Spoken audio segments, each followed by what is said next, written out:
আসুন আমরা বিশ্বনবীর জীবনী থেকে দেখি বিপদ আসলে উনি কি করতেন। বিপদ আসলেই প্রথমে বিশ্বনবী সাল্লাল্লাহু আলাইহি ওয়াসাল্লাম একটা দোয়া পড়তেন। কি পড়তেন? তিনি পড়তেন ইন্না লিল্লাহি ওয়া ইন্না ইলাইহি রাজিউন। নিশ্চয় আমরা আল্লাহর জন্য, নিশ্চয় আমরা কার দিকে ফিরবো ভাই? আবার কার দিকে ফিরবো? আওয়াজ করে বলুন তো, আমরা এসেছি কার কাছ থেকে, আবারও ফিরে যাব কার কাছে? এজন্য বিশ্বনবী পড়ছেন ইন্না লিল্লাহি ওয়া ইন্না ইলাইহি রাজিউন। নিশ্চয় আল্লাহর জন্য, ওই আল্লাহর দিকেই আমরা ফিরে যাব। তারপরে বিশ্বনবী পড়তেন আল্লাহুম্মা আজুরনি ফি মুসিবাতি ওয়াখলুফ লি খায়রাম মিনহা। একসাথে প্রথমে পড়তেন ইন্না লিল্লাহি ওয়া ইন্না ইলাইহি রাজিউন, তারপর পরই পড়তেন আল্লাহুম্মা আজুরনি ফি মুসিবাতি ওয়াখলুফ লি খায়রাম মিনহা। মানে আল্লাহ, এই যে আমি বিপদে ধৈর্য ধারণ করলাম, এটার সব তুমি আমার দাও, আর যেটা হারালাম এর চেয়ে ভালো কিছু দিয়ে মেকআপ করে দিও, ভালো কিছু দিয়ে বদল করে দিও। সুবহানাল্লাহ পড়েন। তাহলে বিপদ আসলে আমরা কি পড়ব? কথা বলেন। এই যে আমি শুয়েছিলাম, নাশিদ গাচ্ছিল ওরা, এদেশে পরস্পরে দেখা হলে দেয় সালাম, এদেশে আমজনতার হৃদয় জুড়ে পাকালাম, এদেশে বিপদ এলে সর্বজনে সর্বক্ষণে দোয়া পড়ে ইন্না লিল্লাহ। কি পড়ে? সুবহানাল্লাহ সুবহানাল্লাহ সুবহানাল্লাহ সুবহানাল্লাহ। এদেশে আজান শুনে সূর্য ওঠে শহর গ্রামে, এদেশে আজান শুনে সূর্য ডুবে সন্ধ্যা নামে, এদেশে সকল কাজে সবাই বলে বিসমিল্লাহ, এদেশে ভালো কিছু দেখে শুনে হাসি মুখে সবাই বলে মাশা আল্লাহ। সুবহানাল্লাহ পড়েন। তাহলে বিপদ এলে আমরা কি পড়ি? কথা বুঝলে সবাই উত্তর দিতে হবে। বিপদ এলে কি পড়ি? তাহলে বিপদ এলেই আমরা এখন থেকে ইন্না লিল্লাহ পড়বো, নাকি হাই হুতাশ করবেন? একদল আছে হাই হুতাশ করে, হায় আল্লাহ রে মোর কি হইল রে, মুই কি হরমু রে, মুই কমবে জামু রে। আছে না নাই? এরকম বিলাপ করতে নিষেধ করেছেন বিশ্বনবী। কি করব, কই যাব, কি হবে, হায় হায়, এরকম হাহুতাশ আছে না নাই?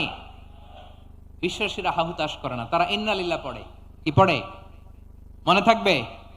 আমরা পড়ব ইন্না লিল্লাহি ওয়া ইন্না ইলাইহি রাজিউন। নিশ্চয় আমরা আল্লাহর জন্য, আমরা আল্লাহর দিকেই ফিরে যাব।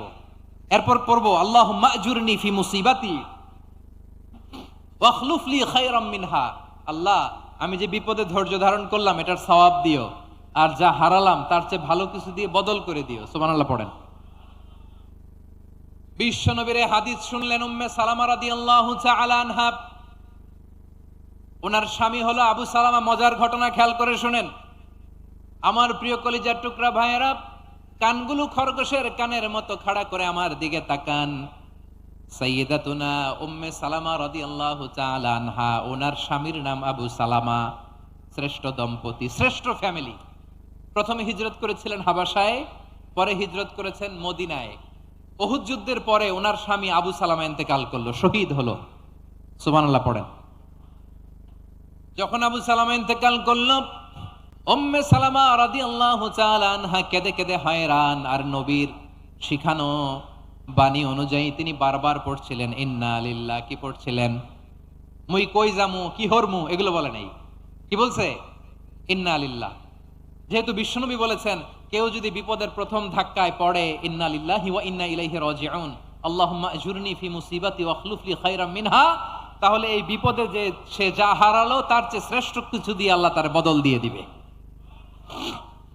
এই হাদিস শুনে উম্মে সালামা রাদিয়াল্লাহু তাআলা আনহা ওনার প্রাণ প্রিয় স্বামী আবু সালামার ইন্তেকালের পরে চোখের পানি ছাড়ে আর পড়ে ইন্না লিল্লাহি ওয়া ইন্না ইলাইহি রাজিউন, আল্লাহুম্মা আজুরনি ফি মুসিবাতি ওয়াখলুফ লি খায়রাম মিনহা। বারবার এই দোয়া পড়ে চোখের পানি ছাড়ে, এই দোয়া পড়ে চোখের পানি ছাড়ে, আর মনে মনে বলে আবু সালামার মতো ভালো মানুষ মদিনাতে নাই, আবু সালামার চেয়েও ভালো মানুষ মদিনাতে নাই, তার চেয়ে ভালো মানুষ কি করে আল্লাহ তাআলা আমারে দিবে, তার চেয়ে ভালো মানুষ তো আমি মদিনাতে দেখি না। চোখের পানি দিয়ে বুক ভাসায় আর নবীর হাদিসের উপর আমল করে পড়ে ইন্না লিল্লাহি ওয়া ইন্না ইলাইহি রাজিউন, ইন্না লিল্লাহি ওয়া ইন্না ইলাইহি রাজিউন। পড়তে পড়তে চোখের পানি ছাড়ে। আর চিন্তা করে বিশ্বনবী বললেন এই দোয়া পড়লে যেটা হারালাম, চিন্তা করে বিশ্বনবী বললেন এই দোয়া পড়লে যেটা হারালাম তার চেয়ে ভালো কিছু দিয়ে আল্লাহ পুরস্কার দেয়। আবু সালামের চেয়ে ভালো মানুষ মদিনার মধ্যে আর কে হতে পারে? কি আজীব তামাশা, কি অবাক করা ঘটনা। কিছুদিন পরে দেখা গেল সাইয়্যিদুল মুরসালিন রাহমাতাল লিল আলামিন স্বয়ং বিশ্ব নবী উম্মে সালামাকে বিয়ের প্রস্তাব পাঠিয়েছে। স্বয়ং বিশ্ব নবী উম্মে সালামা রাদিয়াল্লাহু তাআলা আনহাকে বিয়ের প্রস্তাব পাঠিয়েছেন। উনি রাজি হয়ে গেলেন, বিয়ে হয়ে গেল, উনি হয়ে গেলেন উম্মুল মুমিনিন, আমাদের মা, পুরো মুসলিম উম্মার মা। চিৎকার করে বলেন আল্লাহু আকবার।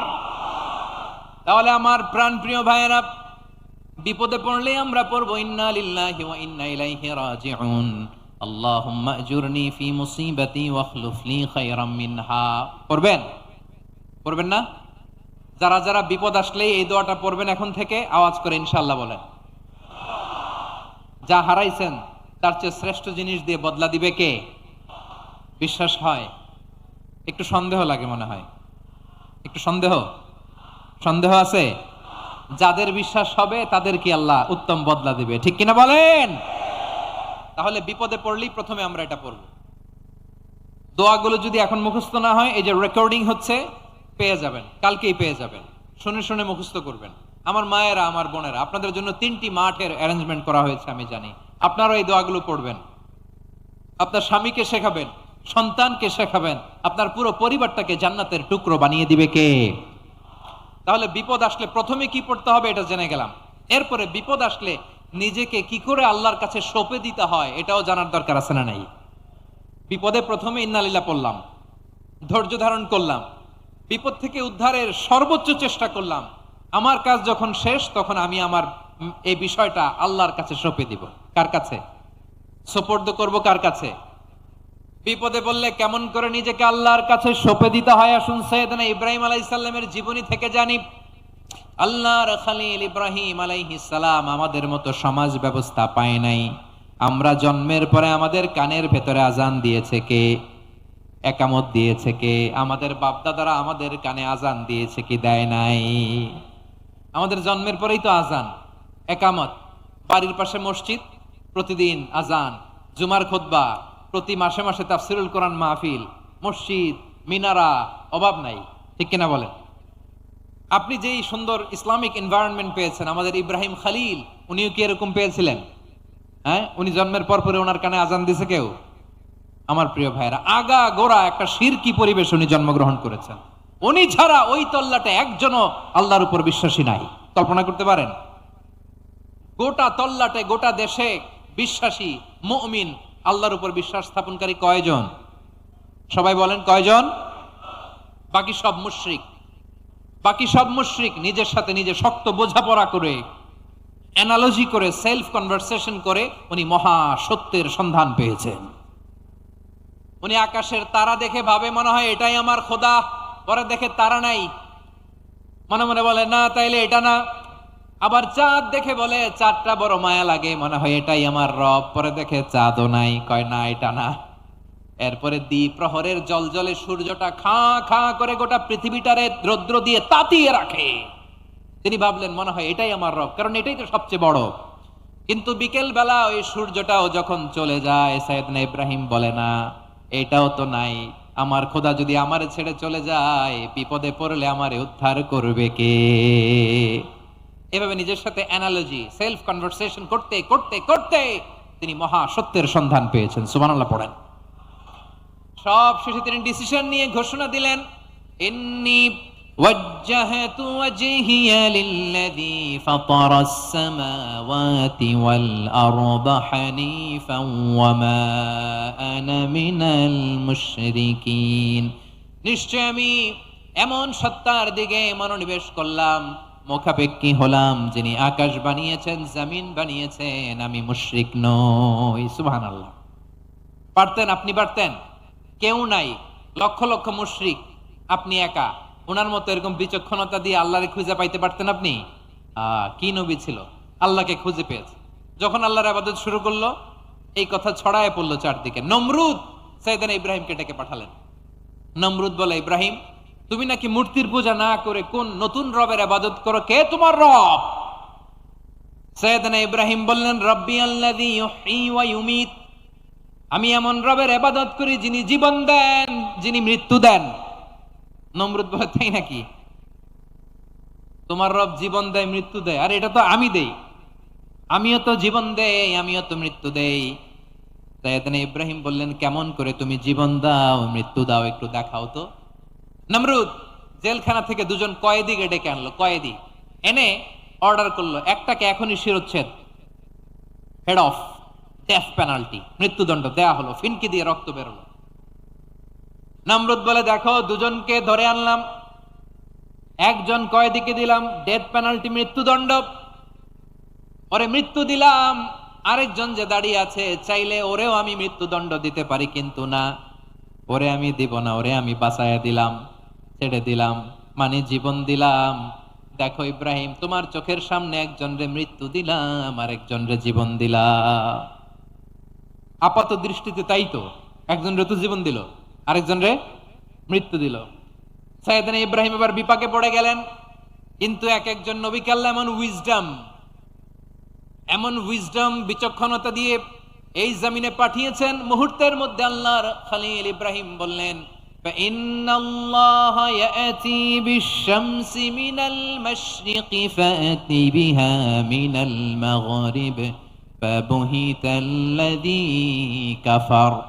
আল্লাহর খলিল ইব্রাহিম বললেন, নমরুদ বুঝলাম তুমি জীবন দাও মৃত্যু দাও দেখলাম, কিন্তু আমার রব, আমার আল্লাহ প্রতিদিন সকালবেলা উষা লগ্নে ওই পূর্ব দিগন্ত থেকে সূর্যটাকে উদিত করেন, সাঁঝের বেলা, বিকেল বেলা, গধূলি লগ্নে, সন্ধ্যা বেলা ওই দ্বিপ্রহরের জল জলে সূর্যটাকে পশ্চিম দিগন্তে ডুবিয়ে দেন।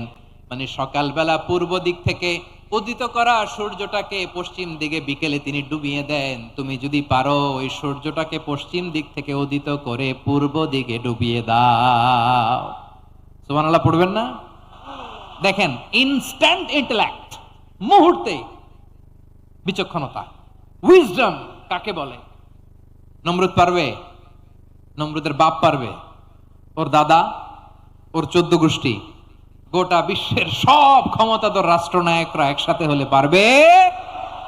বা বুহিতাল্লাযী কাফার পারে নাই, ব্যর্থ হয়েছে। এবার তেলে বেগুনে জ্বলে উঠেছে, রেগে মেগে আগুন বলে, ফালকুহু ফিল জাহিম, ওর সাথে তর্ক নাই, না পেরে এবার এটারে আগুনে ফেলা। বিশাল বিশাল গাছ কেটে লাকড়ি এনে আগুনের কুণ্ডলি বানানো হলো, দাউ দাউ দাউ দাউ করে আগুন জ্বলে। আল্লাহর খলিল ইব্রাহিমকে আগুনে নিক্ষেপ করা হবে।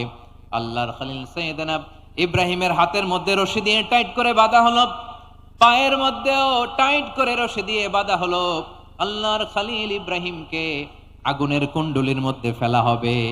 ওমিয়া, আপনি যে বিপদের কারণে ভয় পান, হতাশ হন, এটা কোনো বিপদ ওনার বিপদের সামনে? পটুয়াখালী আওয়াজ করে বলুন, সাইয়েদনা খলিল ইব্রাহিমের বিপদের সামনে আমাদের বিপদগুলো কোনো বিপদ? এটা কোনো বিপদই না, এটা কোনো বিপদই না। হাত পা বেঁধে টাইট করে নিক্ষেপ করা হবে, সিম্পলি ফেলা যাবে না, কারণ দাউ দাউ করে দ্য ব্লেজিং ফায়ার, এমন আগুনের কুণ্ডলি, কাছে যাওয়া যায় না, আগুনের উত্তাপে নিক্ষেপ করা হবে। হাতে রশি বেঁধে, পায়ে রশি বেঁধে আল্লাহর খলিল ইব্রাহিম আলাইহিস সালামকে আগুনের মধ্যে নিক্ষেপ করা হবে। আহা, এটার বলে অগ্নি পরীক্ষা। উনি অগ্নি পরীক্ষার সম্মুখীন হয়েছিলেন, এজন্য কঠিন পরীক্ষাকে আমরা অগ্নি পরীক্ষার সাথে তুলনা করি, ঠিক কিনা? সাইয়েদনা জিবরাইল এসে বললেন, ও আল্লাহর খলিল, ওরা তো আপনার হাতও বেঁধে ফেললো, পাও বেঁধে ফেললো, নড়াচড়ার সুযোগ নাই, বলেন আমি জিবরিল ফেরেশতা আপনার জন্য কি করতে পারি? আল্লাহর খলিল ইব্রাহিম বলেন, ও জিবরাইল, তোমার কাছে আমার কোনো চাওয়া পাওয়া নাই। সুবহানাল্লাহ বলেন। তোমার কাছে বলার কিছু নাই, তোমার সাহায্যের আমার দরকার নাই। সাইয়েদনা ইব্রাহিম আলাইহিস সালামকে হাতে পায়ে রশি বেঁধে, হাত পা বাঁধা অবস্থায় জ্বলন্ত অগ্নিকুণ্ডে যখন নমরুদের দলবল নিক্ষেপ করবে, আল্লাহর খলিল কিভাবে নিজেকে আল্লাহর কাছে সঁপে দিয়েছেন, পটুয়াখালীর ভাইরা খেয়াল করে শুনুন। হাত পা বেঁধে আল্লাহর খলিলকে যখন নিক্ষেপ করা হবে, তিনি মুখ ফুটে বলে ফেললেন, হাসবুনাল্লাহু ওয়া নি'মাল ওয়াকিল। হাসবুনাল্লাহু ওয়া নি'মাল ওয়াকিল, আমার জন্য আল্লাহই যথেষ্ট। আমার জন্য আল্লাহই যথেষ্ট, তিনি আমার সবচেয়ে বড় গার্ডিয়ান, তিনি আমার সবচেয়ে বড় অভিভাবক। জিব্রাইলের সাহায্যের অফারকে ফিরিয়ে দিলেন। দুনিয়ার বুকে কারো কাছে কিছু বলেন নাই, মুখ ফুটে বলেছেন হাসবুনাল্লাহ। ও আমার পটুয়াখালীর প্রাণের ভাইয়েরা, খেয়াল রাখবেন, কোন বান্দা তার হাতে থাকা সব চেষ্টাটুকুন করার পরে মুখ ফসকে মুখ দিয়ে যখন বলে ফেলে হাসবুনাল্লাহ, বান্দা যখন হাসবুনাল্লাহ বলে ফেলে, ওই ব্যাপারটা ডিল করার দায়িত্ব স্বয়ং আল্লাহ আরশের উপর থেকে নিয়ে নেয়।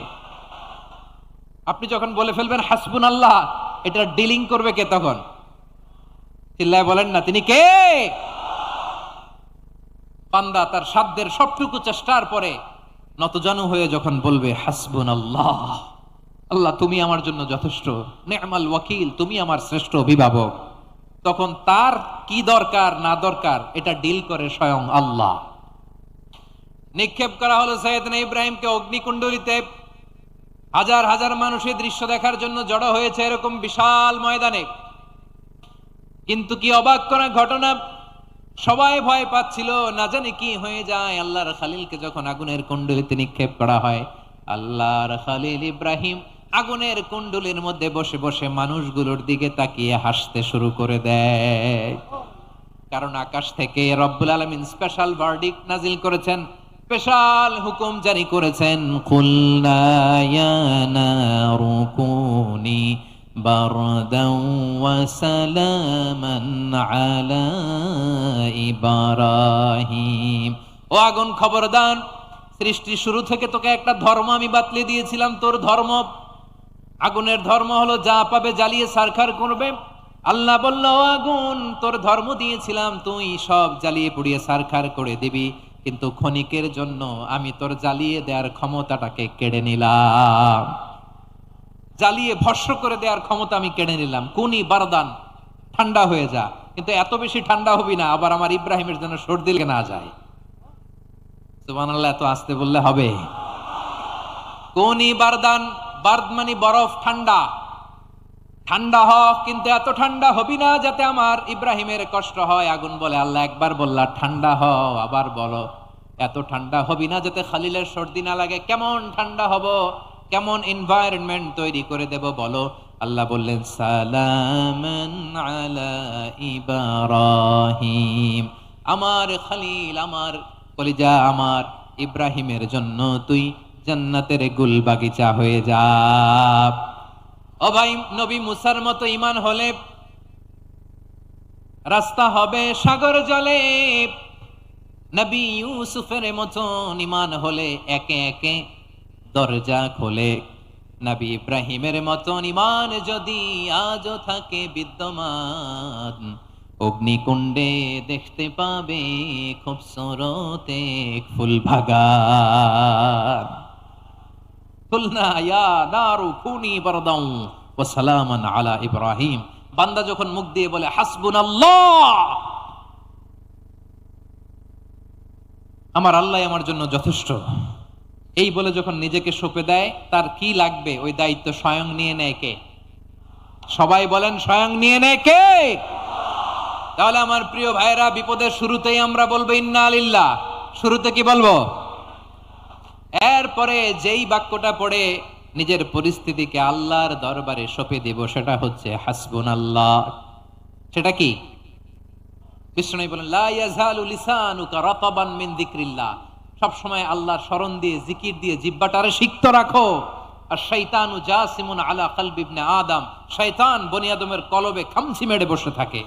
ফাইদা যাকারাল্লাহ খানাসা, মানুষ যখন আল্লাহ স্মরণ করে, জিকির করে, শয়তান দৌড়ে পালায়। ওয়া ইদা গাফালা ওয়াসওয়াসা, যখনই বনি আদম গাফেল হয় তখনই শয়তান তার হৃদয়ে ওয়াসওয়াসা দেয়। এজন্য বিপদে পড়লে ইন্না লিল্লাহ, নিজের সবটুকুন করার পরে, নিজের রোল প্লে করার পরে নিজেকে আমরা কি বলে সঁপে দিব? সবাই বলেন, সবাই বলতে হবে, আরো জোরে বলেন, মনে থাকবে? বিপদে পড়লে প্রথমে ইন্না লিল্লাহ, এরপরে নিজেকে যখন সঁপে দিব তখন হাসবুনাল্লাহ। এরপরে কঠিন বিপদ যদি যখন বিশ্বনবী পড়তেন তখন কি করতেন? এমন বিপদ মাঝে মাঝে হয় না, দেয়ালে পিঠ থেকে যায়, চোখে মুখে অন্ধকার, কি করব দিশা খুঁজে পাই না, এরকম হয় কখনো? হ্যাঁ, আপনাদের হয় হয় না? তো জান্নাতে আছেন আপনারা। হয় হয় এরকম হয়েছে না যে দেয়ালে পিঠ থেকে গেছে, চোখে মুখে অন্ধকার, ওই যাব কি করব, বাঁচানোর কেউ না, এরকম হয়েছে কখনো আপনাদের? যদি হয় তাইলে এটার সলিউশন বলবো, না হইলে তো এগুলো বলে লাভ নাই। হয় হয় হয় বিশ্বনবী এরকম কঠিন বিপদে পড়েছেন জীবনের কিছু কিছু মুহূর্তে। ওই মুহূর্তে বিশ্বনবী স্পেশাল দুইটা দোয়া পড়তেন। এই দোয়াগুলো আপনাদেরকে জানিয়ে দেয়। বিশ্বনবী বলেন, কঠিনতম বিপদে যখন পড়বা, দেয়ালে পিঠ থেকে যায়, চোখে মুখে অন্ধকার, বাঁচার কোনো উপায় নাই, তখন পড়বা লা ইলাহা ইল্লা আনতা সুবহানাকা ইন্নী কুনতু মিনাজ জালিমিন। আল্লাহ, তুমি ছাড়া কোনো ইলাহ নাই, তুমি পবিত্র, নিশ্চয় আমি জালিমদের অন্তর্ভুক্ত। সুবহানাল্লাহ বলেন। এই দোয়া সাইয়েদনা ইউনূস আলাইহিস সালাম পড়েছিলেন যখন মাছের পেটে ছিলেন। কিসের পেটে? এবং অনেক মুফাসসিরিন একরাম বলেছেন, অনেক আহলুল ইলমরা বলেছেন, এটা হচ্ছে ইসমে আজম। ইসমে আজম এমন দোয়া যেটা দিয়ে দোয়া করলে আল্লাহ দোয়া কবুল করে, কিন্তু এটা কোনটা এটা নিয়ে ইখতিলাফ আছে। কোন কোন আহলুল ইলম বলেন এই লা ইলাহা ইল্লা আনতা সুবহানাকা ইন্নী কুনতু মিনাজ জালিমিন এটা হচ্ছে ইসমে আজম। সাইয়েদনা ইউনূস আলাইহিস সালাম পড়েছেন, আপনারা পড়েননি? তুফান হইলে পড়েন না? আমাদের এলাকায় তো এটা খুব, এটার উপর ব্যাপক আমল আছে। পটুয়াখালীতে কি অবস্থা বলেন? পড়েন পড়েন পড়েন পড়েন। একটা গল্প শুনেছিলাম, পাক হানাদার বাহিনী যখন বাংলাদেশে অ্যাটাক করত, ৭১ সালের ঘটনা বলতেছে, আমরা তো দেখি নাই, শুনছি আর কি। ৭১ যদি দেখতাম এতদিনে রাজাকার হয়ে যেতাম। আল্লাহ আমাদেরকে বাঁচাই দিছে, আল্লাহর মেহেরবানি, ঠিক কিনা বলেন? মন মতো হইলে মুক্তিযোদ্ধা, মন মতো না হইলে রাজাকার। কত কিছু দেখলাম এই শাহবাগের বুকে। আল্লাহ, ৭১ সালে দেখি নাই, আমরা শুনেছি পাক হানাদার বাহিনী জিজ্ঞেস করত মুসলিম না অমুসলিম চেক করার জন্য, বলতো কালেমা বল, কালেমা বাতাও। তো যারা কালেমা বলতে পারতো পাকিস্তানি বাহিনী নাকি ওদেরকে ছেড়ে দিত, শুনেছি। তো একজনকে, এক বাঙালিরে পেয়ে তার মাথার মধ্যে বন্দুকর নল ধরে বলতেছে কালেমা বল সালে, কালেমা বাতা, কালেমা বল। তো ভয়ের চোটে এই দোয়া পড়া শুরু করছে। ও পড়তেছে লা ইলাহা ইল্লা আনতা সুবহানাকা ইন্নী কুনতু মিনাজ জালিমিন। পাকিস্তানি বলে সালে ইয়ে তো মুসিবত কা কালিমা है। বাঙালি কয় হাম তো ভি মুসিবত মে হ্যায়। পাকিস্তানি বলে বেটা কোন দোয়া বললি, এটা তো মুসিবতের কালেমা। কয় আমিও তো মুসিবতে আছি, আমার মাথার মধ্যে বন্দুক ধরে তুমি আমার কালেমা জিজ্ঞেস করো, এখন কোনটা কালিমা আর কোনটা কি দোয়া, আমার হুশ আছে নাকি? প্রিয় ভাইরা, আসলে এটা দুআউল মুসিবা, বিপদে পড়লে এ দোয়া পড়তে হয়। লা ইলাহা ইল্লা আনতা সুবহানাকা ইন্নী কুনতু মিনাজ জালিমিন, এটা পড়বেন আপনারা। এই দোয়া পড়ে সাইয়েদনা ইউনূস আলাইহিস সালাম মাছের পেট থেকে রক্ষা পেয়েছিলেন। রক্ষা করেছিল কে? তুমি ইউনূস নবীরে যখন খাইলো মাছেতে গিলিয়া, ফেরেশতা পাঠাইয়া দিলে ইসমে আজম দিয়া। প্রাণে ছিল যাহার ভয় সেথা পাইল আশ্রয়, প্রাণে ছিল যাহার ভয় সেথা পাইল আশ্রয়। মাছের পেট হতে সে যে পেল পরিত্রাণ। আল্লাহু আল্লাহু তুমি জাল্লে জালালুহু, শেষ করা তো যায় না গে তোমার গুণগান। আল্লাহু আল্লাহু, সুবহানাল্লাহ পড়েন।